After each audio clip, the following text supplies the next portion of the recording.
О том, с чем пришлось столкнуться жителям Ленинграда во время блокады, в материале наших нюрнбергских коллег.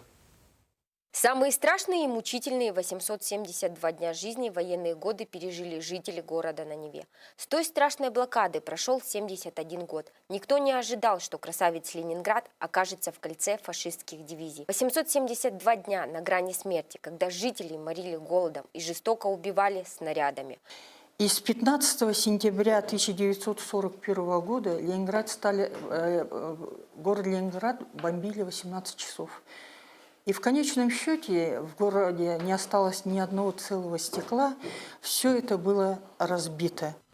В ленинградскую блокаду замерзшая Ладога оставалась единственным выходом, гладь озера, которое прозвали «дорогой жизни».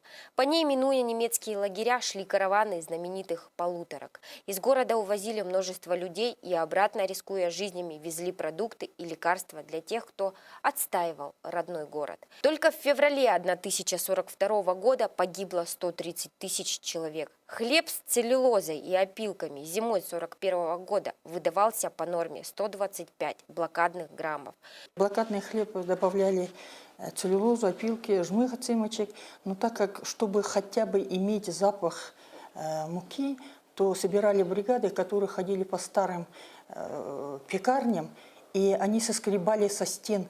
Ну, как вы знаете, что остается всегда пыльная, это мучная пыль, его сгребали, собирали и добавляли в эту массу. 27 января, теперь второй день рождения, день Ленинградской победы и всех героев той страшной войны, которая забрала множество жизней и оставила огромный след в памяти каждого россиянина.